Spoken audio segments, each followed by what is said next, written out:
From Paul George being linked with a big move away from Los Angeles to Portland, convincing the Raptors to let go of OG Anunoby and Pascal. Here are all the details about NBA trade rumors. First of all, Paul George is a man in demand, with plenty of teams interested in trading for the 8-time All-Star. We're adding Chris Paul, but it turns out, Mark Stein reporting they were thinking about breaking up Paul George. The Portland Trail Blazers were a heavily interested party, and as per the rumors, they were willing to shell out a package involving their third pick before the 2023 NBA Draft. With the draft done and Scoot Henderson landing in Portland, the Trail Blazers are reconsidering their options, but George is still an admired superstar in the NBA. Teams also fancy breaking up the dream duo of Kawhi and PG-13. But for that to happen, they'll need to pay up big time, because the Los Angeles Clippers hold him in high regard. The change of plan in Portland has given other teams a chance to make the move, and the New York Knicks have become the surprising frontrunners in the race to sign the 8-time All-Star. I say surprising because the Knicks had bigger targets in the 2023 market. So for them to target George and blow their resources on the forward instead of signing another superstar PG is a shock, even though they want to do everything in their power to get him in. There's a chance that it might not be enough. The Dallas Mavericks are expected to be on the hunt too, and that'll be a much more attractive proposition for PG. But the Mavs are facing a big summer, and George won't be the only one on their agenda. They've explored the possibility of getting DeAndre Ayton to Dallas. Ayton's dominated the trade rumors market for quite some time. Considering how he's something of a bust at this point in his career, it's good to see that there's still demand for the Suns' center. Is there a place DeAndre Ayton fits, in your opinion? Because I just don't think that's going to work with him getting virtually no offensive attention. The Mavericks are one of the potential landing spots for Ayton, and a fresh start in Dallas is exactly what the doctor ordered for him. I don't buy into the analysts saying that he's not good enough for the NBA. The number one pick was a bit much, I agree, but come on, man. This is an uber-talented center who do wonders under a proper coach. There's excitement in Phoenix around his potential for the first time since 2018, because Frank Vogel's track record is fantastic with players like Ayton. If the organization feels that it's best to part ways, then Ayton's got plenty of admirers. Mark Cuban, the Mavs owner, would love to put things right after a poor campaign. The best way to do that is to make these valuable trades and splash the cash. Let's see if Ayton's still in Arizona by the time the new season rolls in. My money's on DeAndre linking up with Luka Doncic in Dallas, just like I've got a feeling the Lakers will be super busy, having kept the 17th pick in the 2023 NBA Draft. Everyone and their dog knew that the Lakers will trade that pick and use it as part of a trade to get one of their main targets in the summer. The front office is busier than usual in the 2023 offseason. That's because they've got some major decisions to make. Do they keep Austin Reeves around? What'll happen to Rui Hachimura?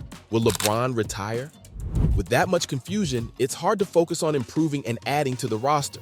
There's no guarantee that some of their in-demand players will don the purple and gold for the 2023-24 season. That's the whole reason they get paid, and it's not a surprise that the Lakers are in talks with Brooklyn and Indiana. Those two teams have some talent that the 17-time champs desperately need.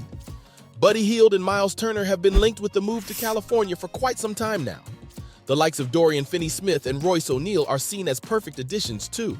Given the limited resources, it's hard to see the Lakers getting all four, so they'll have to decide on one or the other.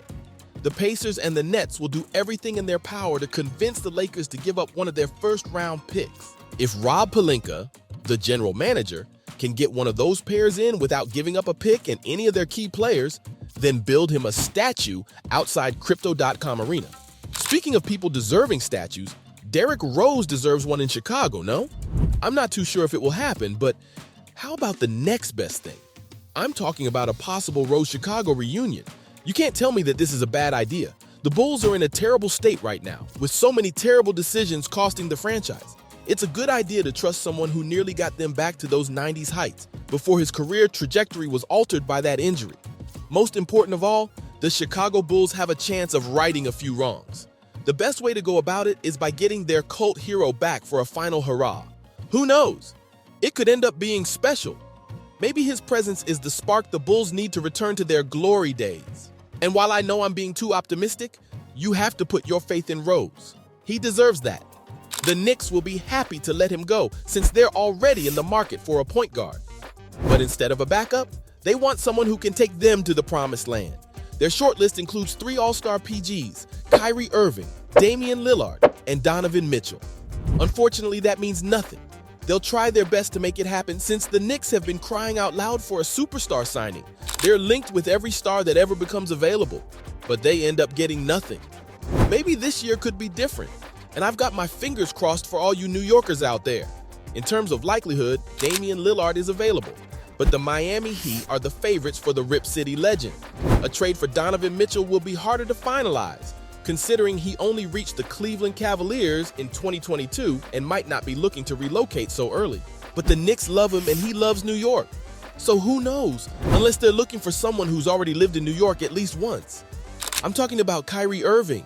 A sign and trade with the Mavs could be on the cards, but for that to happen, they'll need to move quickly before Kyrie starts entertaining other wild ideas, like convincing LeBron to join Dallas. Speaking of wild ideas, the Houston Rockets have emerged as a threat for Brook Lopez's signing. I say threat, since most of the teams in the market don't see Houston as a serious team. However, I think that'll change in the coming seasons, especially after their ambitious move to sign Ime Udoka. If they were to steal Lopez from under the noses of the Bucks, then it's going to be a disaster for Milwaukee and other teams in the NBA too. Why? Well, it's simple. The Rockets have an insane amount of talent on their roster. If they add a superstar veteran to their ranks, they'll be the dark horses to make the playoffs after a long time. Also, it'll be a statement of intent by the Rockets, who've been quiet for far too long. With Udoka coaching a roster, the leadership abilities of Lopez, and the insane bags of talent in their remaining roster, you've got yourself a great little team. As you'd expect though, they'll face a lot of competition for Brook's signature. Back to Portland. Did you know that the Blazers have 2 Raptors on their agenda for the 2023 offseason? The Blazers have decided their course of action, at least for the near future. It involves building around Lillard. It's a bit of a shame since I'm sure most NBA fans would have liked Dame finally getting a shot at the ring, having never had the supporting cast to win the NBA. Everyone thought he'd finally cave and the Heat will get their man, but Portland wants to keep their legend and get him some help. The idea is to convince Toronto to let go of 2 superstars, OG Anunoby and Pascal Siakam. I get it, that'd be a very smart trade to make. But who do you give up in return? It makes sense to let go of some of the extraordinary depth they've built in the backcourt and use it to get the talent they need, like Siakam and Anunoby. Does that make them contenders for the title? Probably not, but they'd be a force in the West for sure. So there you have it. From Portland convincing the Raptors to let go of OG Anunoby and Pascal, to Paul George inviting a lot of interest from other franchises. These were the trade rumors from around the NBA.